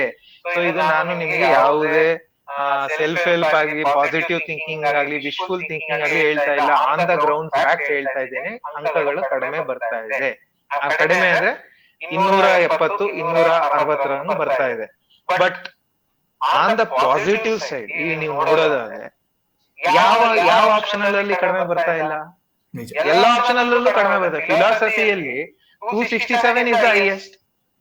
ಯಾವ್ದೋ 1-2 ಆಪ್ಷನಲ್ ಬೂಸ್ಟ್ ಆಗಿದೆ ಅಷ್ಟೇ. PSIR ಒಂದು ಬೂಸ್ಟ್ ಆಗಿದೆ ಅಂತ ಕೇಳ್ಪಟ್ಟೆ. ಸೊ ಎಲ್ಲ ಮೇಜರ್ ಆಪ್ಷನಲ್ 250ಕ್ಕೆ ತಂದು ಕೂರಿಸ್ತಾ ಇದ್ದಾನೆ. ಸೊ ಹಾಗೆ ನೋಡಿದ್ರೆ ಕನ್ನಡ ಈ ಸರಾಸರಿ ಅಂಕ ಸೇಮ್ ಇದೆ, ಬೇರೆ ಆಪ್ಷನಲ್ಗೆ ಸೇಮ್ ಇದೆ. ಬಟ್ ನನ್ನ ವೈಯಕ್ತಿಕ ಅಭಿಪ್ರಾಯದಲ್ಲಿ 270 ಪಡೆದಕ್ಕಂತ ಒಬ್ಬ ಅಭ್ಯರ್ಥಿ ಕನ್ನಡಕ್ಕೆ ಹೈಯೆಸ್ಟ್ ಸ್ಕೋರರ್ ಆಗಕ್ಕೆ ಲಾಯಕ್ಕಿಲ್ಲ. ಕನ್ನಡಕ್ಕೆ 300 ಪಡೆದಕ್ಕಂತ ಅಭ್ಯರ್ಥಿ ಮಾತ್ರ ಹೈಯೆಸ್ಟ್ ಸ್ಕೋರರ್ ಆಗಕ್ಕೆ ಲಾಯಕ್ಕು ಅನ್ನೋ ನನ್ನ ಒಂದು ಅಭಿಪ್ರಾಯ. ಟ್ರೂ. ಯಾಕಂದ್ರೆ ಇತ್ತೀಚೆಗೆ ಮಾರ್ಕೆಟ್ ನಲ್ಲಿ ಈಗಲೂ ಆ ಟ್ರೆಂಡ್ ಇದೆ, ಪೋಸ್ಟ್ ನಂದಿನಿ ಎಫೆಕ್ಟ್ ಅಂತ ನೀವೇನ್ ಹೇಳಿದ್ರೆ, ಈಗಲೂ there are many people promising that 300+ ನಾವು ತರಿಸ್ಕೊಡ್ತೀವಿ, 320 ತೆಗಿಬಹುದು, 350 ತೆಗಿಬಹುದು. And I wanted to make sure that ನಮ್ಮ ಆಸ್ಪಿರೆಂಟ್ ಲೆವೆಲ್ ನಲ್ಲಿ, ಕ್ಯಾಂಡಿಡೇಟ್ ಲೆವೆಲ್ ನಲ್ಲಿ, ಫಸ್ಟ್ ಹ್ಯಾಂಡ್ ಎಕ್ಸ್ಪೀರಿಯನ್ಸ್ ಮಾಡಿರೋ ಲೆವೆಲ್ ನಲ್ಲಿ ಅದು ಸಾಧ್ಯ ಹೌದಾ ಅಲ್ವಾ ಅನ್ನೋದನ್ನ ನಿಮ್ ಕಡೆಯಿಂದ ಕೇಳಬೇಕಾಗಿತ್ತು. That's the main point. And I hope people have got that clarity. ನಮ್ಮ ಇಲ್ಲ, ಒಂದು ಪಾಯಿಂಟ್ ಇಲ್ಲಿ ಆಡ್ ಮಾಡ್ತೇನೆ. ಸೊ ಕನ್ನಡವನ್ನ ತಗೊಳ್ಬೇಕಾ ಬೇಡವಾ ಅಂತ ಒಬ್ಬರು ಇದಕ್ಕೋಸ್ಕರ ನೀವು ಈ ಪ್ರಶ್ನೆ ಕೇಳಿದ್ರಿ. ರೈಟ್. ಸೊ ನೋಡಿ, ಕನ್ನಡಕ್ಕೆ ನಿಜವಾಗ್ಲೂ ನಿಮಗೆ ಹೃದಯಪೂರ್ವಕವಾಗಿ ಆಸಕ್ತಿ ಇದ್ರೆ ಖಂಡಿತವಾಗಿ ತಗೊಳ್ಳಿ. ಕನ್ನಡ ತಾಯಿ ನಿಮ್ಮ ಕೈಯನ್ನ ಬಿಡೋದಿಲ್ಲ. ಕನ್ನಡದಲ್ಲಿ ಪರೀಕ್ಷೆ ಬರೆದ ಅಕ್ಷಯ್ ಸಿಂಹ 77ನೇ ರ್ಯಾಂಕ್ ಪಡೆದಿದ್ದಾರೆ. ವೈಶಾಖ್ ಬಾಗಿ ಅವರು ಸೆಲೆಕ್ಟ್ ಆಗಿದ್ದಾರೆ. ಮಮತಾಜಿ ಅವರು ಸೆಲೆಕ್ಟ್ ಆಗಿದ್ದಾರೆ. ಸಾಕಷ್ಟು ಅಭ್ಯರ್ಥಿಗಳು ಸೆಲೆಕ್ಟ್ ಆಗಿದ್ದಾರೆ. ಕನ್ನಡ ತಾಯಿ ಯಾರಿಗೂ ಮೋಸ ಮಾಡಲ್ಲ. But only when you have genuine interest, then only take Kannada. 300+ ಬರುತ್ತೆ ಸ್ಕೋರಿಂಗ್ ಅಂತ ಹೇಳಿ ನೀವು ಕನ್ನಡ ತಗೊಂಡ್ರೆ ನೀವು ನಿರಾಸೆ ಆಗೇ ಆಗ್ತೀರಾ. So my advice is, if you have any interest for any other optional, please go for it. But ಕನ್ನಡನೇ ಬೇಕು ಅಂತ ನೀವು ಇದ್ರೆ ಖಂಡಿತವಾಗಿ ಬನ್ನಿ. ಬಟ್ ಸ್ಕೋರಿಂಗ್ ಆಗಿ ಕನ್ನಡಕ್ಕಾಗಿ ಬರೋದಾದ್ರೆ ದಯವಿಟ್ಟು ಬರಬೇಡಿ, ನಿರಾಸರಾಗಿ ಮರಳುತ್ತೀರಾ ಅನ್ನೋದು ನನ್ನ ಒಂದು ಜಿನಿಯನ್ ಒಪಿನಿಯನ್. ನಿಜ ನಿಜ ನಿಜ. ಯಾಕಂದ್ರೆ ದೆ ವಾಸ್ ಅ ಟೈಮ್, ನೀವು ಹೇಳ್ದಂಗೆ 300 ಎಲ್ಲ ಬರ್ತಿತ್ತು, ಆಪ್ಷನಲ್ ಮೇಲೆ ಕಾನ್ಸಂಟ್ರೇಟ್ ಮಾಡಿದ್ರೆ ರ್ಯಾಂಕ್ ಬರುತ್ತೆ ಅಂತಿತ್ತು. ಈಗ will have to put the same energy on all the papers. GS ಮೇಲೂ ಅಷ್ಟೇ ಎಫರ್ಟ್ ಹಾಕ್ಬೇಕು. ಆಪ್ಷನಲ್ಲೂ ನಮ್ಗೆ ಅಷ್ಟು ಒಳ್ಳೆ ರಿಟರ್ನ್ಸ್ ಬರ್ತಿಲ್ಲ. So thanks with that clarity. And quality ಬಗ್ಗೆ ಮಾತಾಡಿದ್ವಿ ಇಷ್ಟೋ ತನಕ. ಕ್ವಾಲಿಟಿ ಬಗ್ಗೆ ಸಾಕಷ್ಟು ಎಲ್ಲ ಹೇಳಿದ್ರಿ. I also want to get your opinion on quantity also. ನಮ್ಗೆ 10, 15, 20 ಅಂತ ಮಾರ್ಕ್ ಅಲೋಕೇಶನ್ಸ್ ಇದೆ. 10 ಮಾರ್ಕಿಂದು, 15 ಮಾರ್ಕ್ದು, 20 ಮಾರ್ಕ್ದು ಅಂತ. ಅದಕ್ಕೆ ತಲಾ 2 ಪುಟ, 3 ಮತ್ತು 4 ಅಂತ ಕೊಡ್ತಾರೆ. So most basic doubt is, ಎಷ್ಟು ಬರಿಬೇಕು? 4 ಪುಟ ಕೇಳಿದ್ರೆ 4 ಪುಟನೂ ಫುಲ್ಲು ಬರಿಬೇಕಾ, ಅಥವಾ ಅಲ್ಲಿ ಏನಾದ್ರೂ ಆಲ್ಟರ್ ಮಾಡ್ಕೊಳಕ್ಕಾಗತ್ತೆ? ಯಾಕಂದ್ರೆ ಬರವಣಿಗೆ ಮಾಡ್ತಾ ಮಾಡ್ತಾ ಮಾಡ್ತಾ 4 ಪುಟವನ್ನ ತುಂಬಿಸೋ ಹಿಂದೆ ಹೋಗ್ತಾ ಹೋಗ್ತಾ ಕ್ವಾಲಿಟಿ ಡೌನ್ ಆಗುತ್ತೆ, ವಿಚ್ ವಿ ನೋ. ಆಲ್ಸೋ ಕ್ವಾಂಟಿಟಿನೂ ಅಷ್ಟೇ ಕಡಿಮೆ ಕೊಡೋಕ್ಕಾಗಿ ಸಾಧ್ಯ ಇಲ್ಲ. 4 ಅಂತ ಹೇಳಿದ್ರೆ 2 ಪುಟದಲ್ಲಿ ನಿಲ್ಸಕ್ಕೂ ಆಗೋದಿಲ್ಲ. So how do you balance with both quality and quantity, especially when it comes to 20 markers? 4 ಪುಟ ಬರಿಬೇಕು ಅಂದಾಗ ಹೇಗೆ ಅಂತ. ಸೊ ಇದು ಒಂದು ಹಾಸ್ಯಾಸ್ಪದವಾದ ಸನ್ನಿವೇಶವನ್ನ ಇದು ಹೇಳಿದ ಮೂಲಕ ನಾನು ಪ್ರಾರಂಭ ಮಾಡ್ತೇನೆ. ಸೊ ನಾನು 4 ಪುಟಕ್ಕೆ 3.5 ಪೇಜ್, 15 ಮಾರ್ಕಿಗೆ 2.5 ಪೇಜ್, 10 ಮಾರ್ಕಿಗೆ 1.5 ಪೇಜ್ ಅಂತ ಇಟ್ಕೊಂಡು ಹೋಗ್ತಾ ಇದೆ. ಬಟ್ ಅಲ್ಲಿ ಶತಾಯ ಗಯತಾಯ ಪ್ರಯತ್ನ ಮಾಡಿದ್ರೆ 2 ಫುಲ್ ತುಂಬಿಸೋಕ್ ಹೋಗ್ತಾ ಇದೆ. ಏನೇ ಮಾಡಿ, ಸೊ ಈಗಕ್ಕೆ ನನಗೆ ಇನ್ನೊಬ್ರೇನೋ ಐಡಿಯಾ ಕೊಟ್ರು, ಅಲ್ಲಿಗೆ ಕಾಟ್ ಮಾಡ್ಬಿಡು, ಅಷ್ಟ್ರಲ್ಲೇ ಬರೀ, ಏನೇನೋ ಹೇಳಿದ್ರು. ಬಟ್ ನಾನು ಸಾಕಷ್ಟು ಜನ ನುರಿತ ಅಧ್ಯಾಪಕರಿಂದ, ಸೀನಿಯರ್ ಆಸ್ಪಿರೆಂಟ್ಸ್ ಇಂದ, ನನ್ನ ಒಬ್ರು ಸೀನಿಯರ್ ಇಂದ ತಿಳಿದಿರೋದಂದ್ರೆ, ಕನ್ನಡದಲ್ಲಿ ಪೇಜ್ ತುಂಬಿಸಿದ್ರೆ ಮಾರ್ಕ್ಸ್ ಬರ್ತದೆ.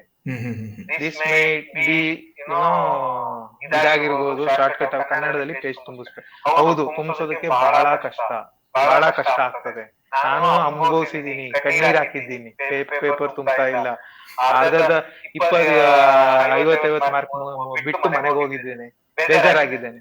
ಬಟ್ ಪೇಪರ್ ತುಂಬಿಸಿದ್ರೆ ಮಾರ್ಕ್ಸ್ ಬರ್ತದೆ. ಈ ಸಲ ನನಗೆ one of the reasons I got good score is paper ತುಂಬಿಸಿದ್ದೆ.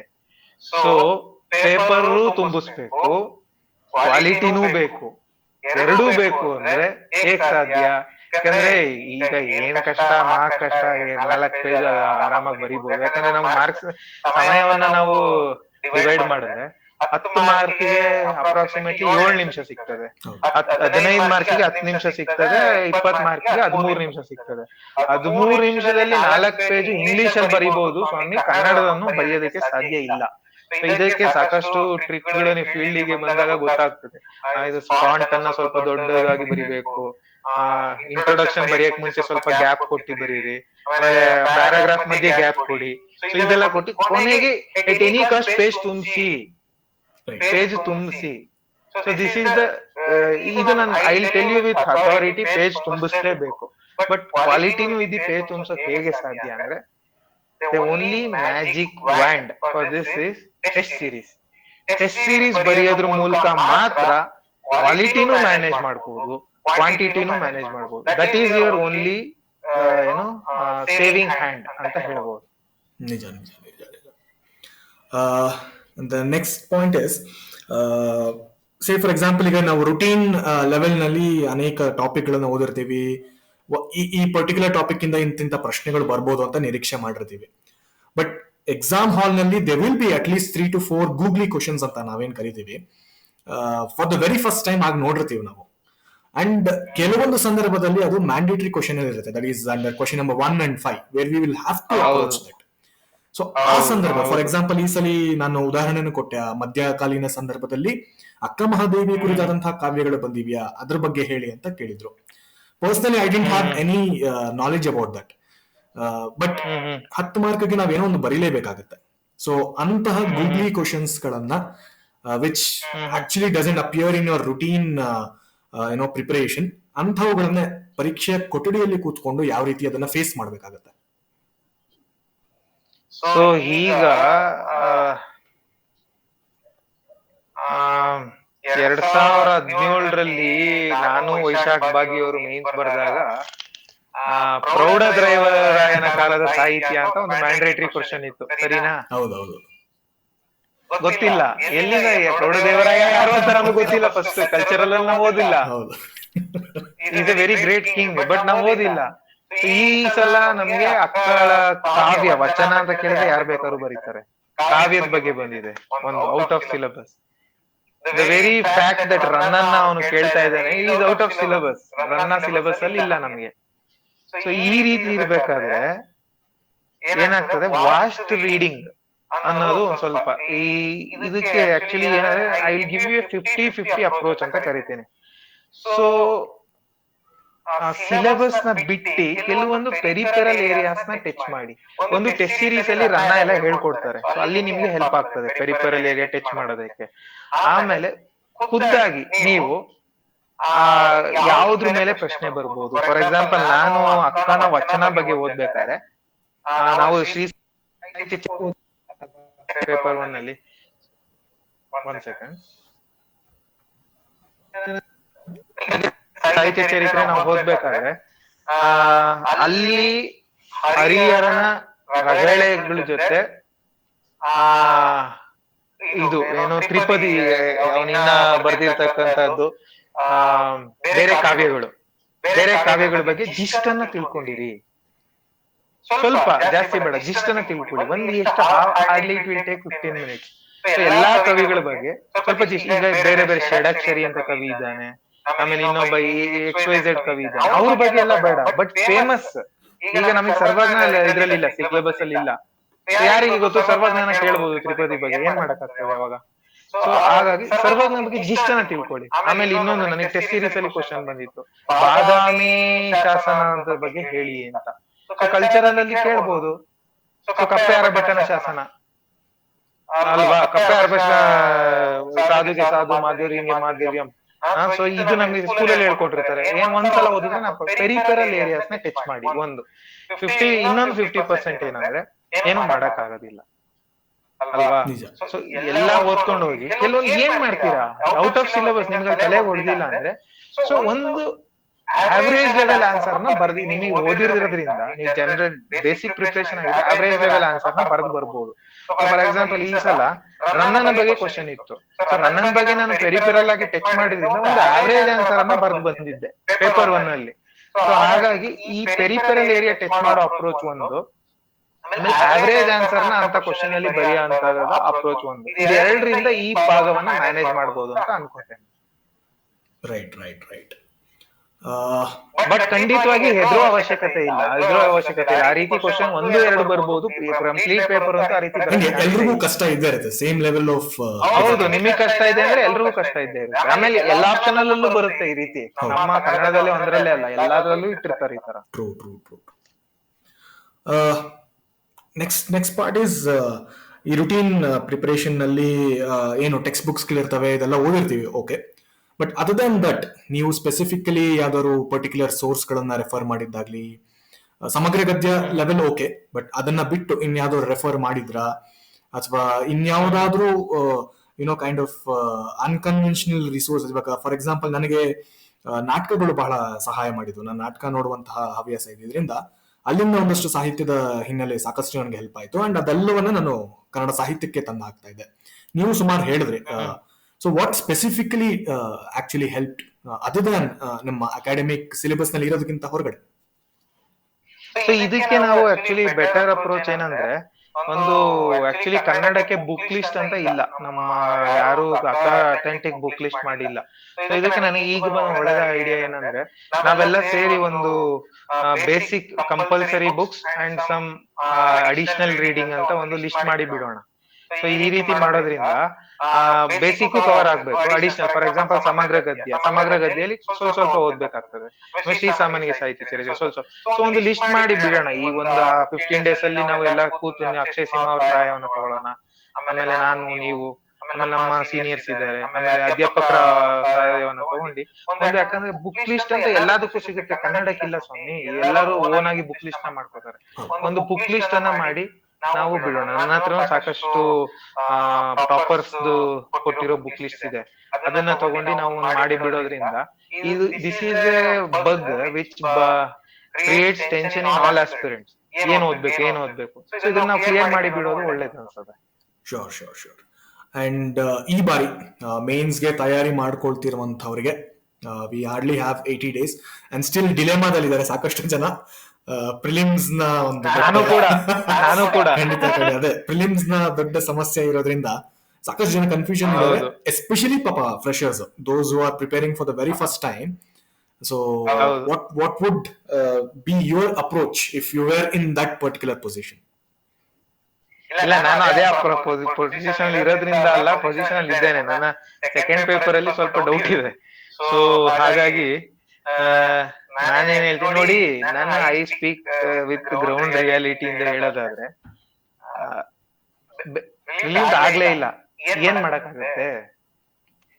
Can you sit for reading for prelims from now? No.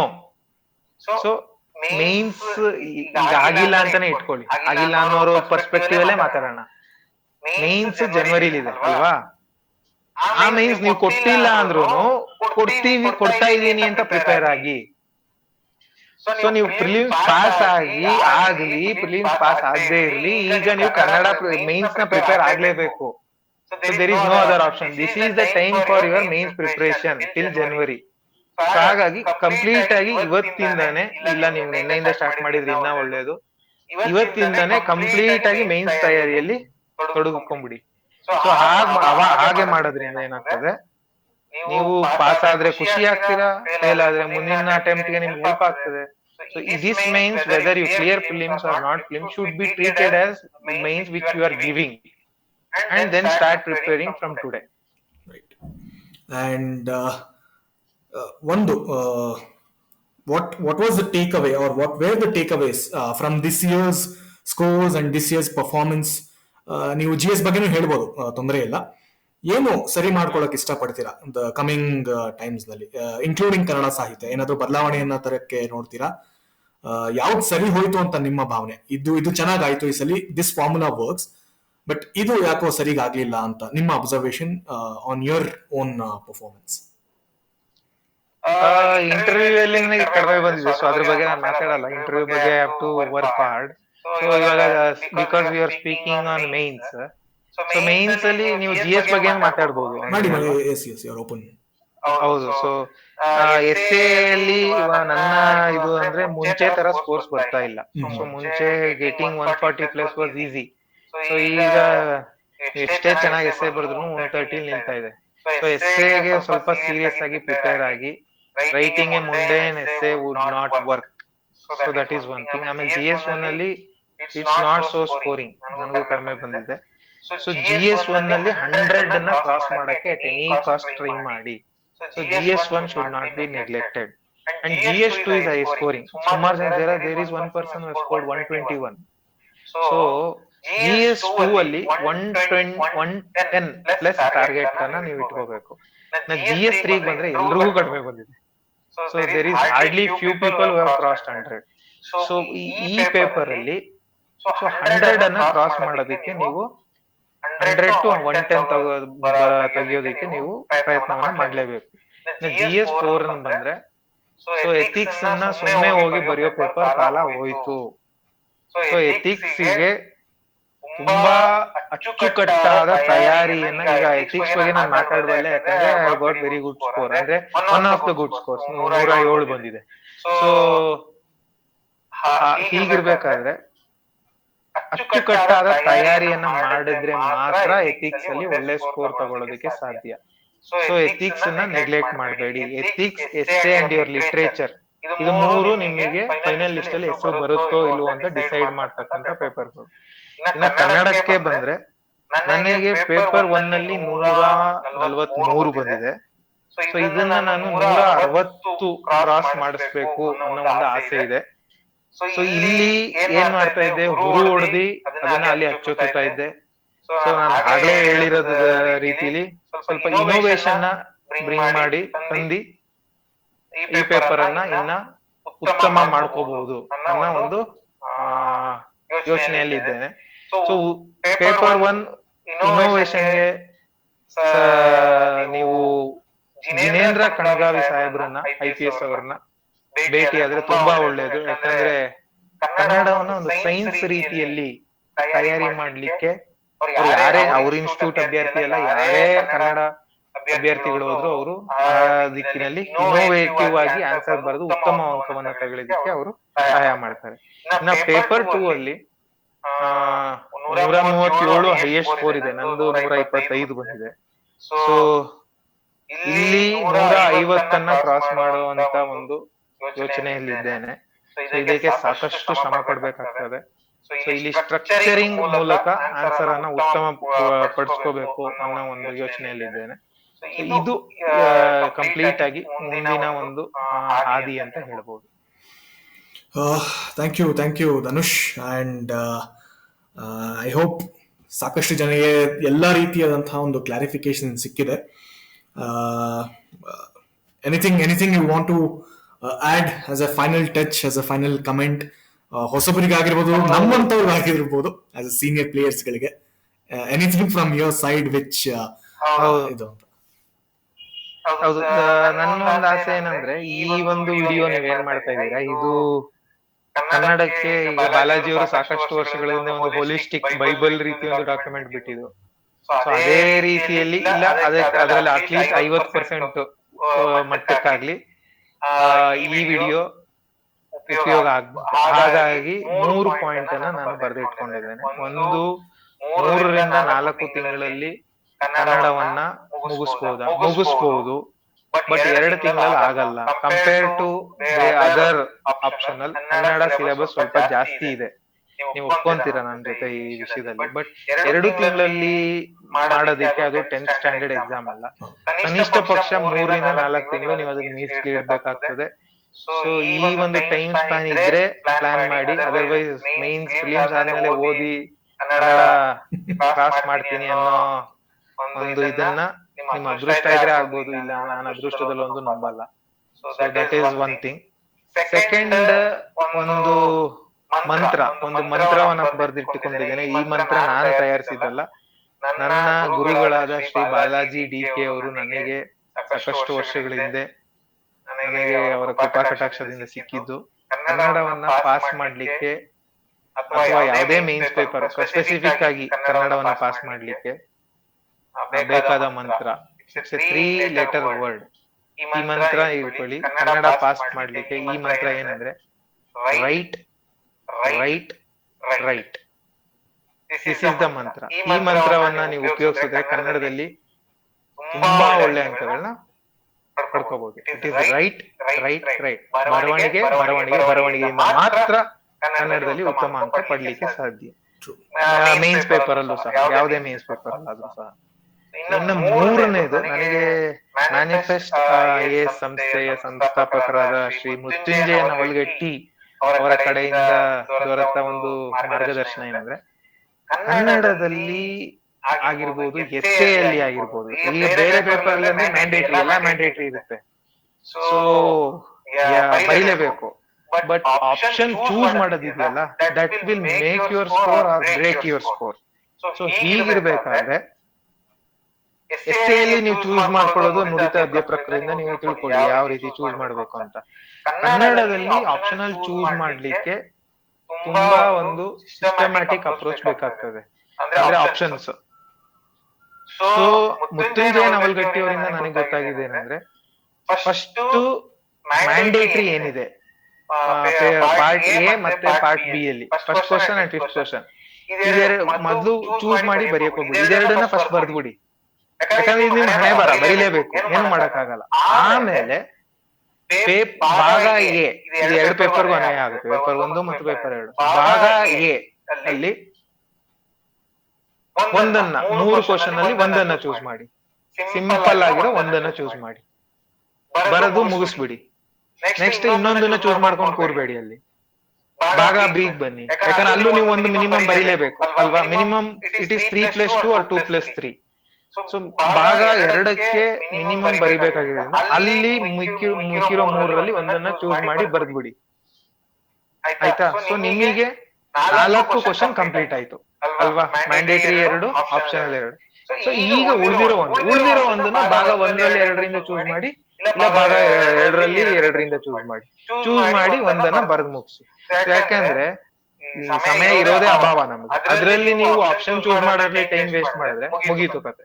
So ಈ ಒಂದು ಫಾರ್ಮುಲಾ ಇಂದ ಆಪ್ಷನ್ ಚೂಸ್ ಮಾಡೋದ್ರಿಂದ ಸಮಯ ಉಳಿತದೆ, ಒಳ್ಳೆ ಆಪ್ಷನ್ ನ ಚೂಸ್ ಮಾಡ್ತೀರಾ, ಜೊತೆಗೆ ಉತ್ತಮ ಅಂಕ ಬರ್ತದೆ. ಇದು ನನಗೆ ಮೃತ್ಯುಂಜಯ ನವಲ್ಗಟ್ಟಿಯಿಂದ ಸರ್ ಇಂದ ಸಿಕ್ಕಿರತಕ್ಕಂತ ಒಂದು ಮಂತ್ರ. ಇಷ್ಟು ನನ್ನ ಕಡೆಯಿಂದ ಹೇಳ್ಬೇಕಾಗಿರ್ತಕ್ಕಂಥ points. Oh, thank you Dhanush, thank you. Almost ಸಮಯ ನೋಡಿಲ್ಲ ನಾನು, it went on for a while, and I hope this will, ನೀವು ಹೇಳಿದ ಹಾಗೆ, help the upcoming candidates and ಅವರೆಲ್ಲರಿಗೂ ಸಹಾಯ ಆಗುತ್ತೆ ಅಂತ ನನ್ನ ಭಾವನೆ ಇದೆ. And we will have some specific question answer session later on. ಏನಾದ್ರು ನಿಜವಾಗ್ಲೂ ಅವಶ್ಯಕತೆ ಇದ್ರೆ, ಏನಾದ್ರು ಇದ್ರೆ, we will seek your help. And I am wishing you all the best. And ನಿಮ್ಮನ್ನ ಕೂಡ ನಾನು ನೋಡ್ಬೇಕು ಅಂತ ನನ್ನ ವೈಯಕ್ತಿಕವಾದಂತ ಆಸೆ ಇದೆ. And I am wishing you all the very best. ಖಂಡಿತ ಸಿಗೋಣ. ಅಂಡ್ ಐ ಹೋಪ್ ಮುಂದಿನ ಬ್ಯಾಚ್ ಅಲ್ಲಾದ್ರೂ ಅಟ್ಲೀಸ್ಟ್ ನಾವು ಅಂದ್ಕೊಂಡಿರುವಂತಹ ಒಳ್ಳೆ ಪೋಸ್ಟ್ ಸಿಕ್ಕಿ ಒಟ್ಟಿಗೆ FC ಗೆ ಹೋಗೋಣ ಅಂತ ನನ್ನ ಒಂದು ಬಯಕೆನೂ ಇದೆ. So all the very best. Thanks for giving all your time. ಖಂಡಿತ ಸಿಗೋಣ. Thank you Dhanush. Thank you.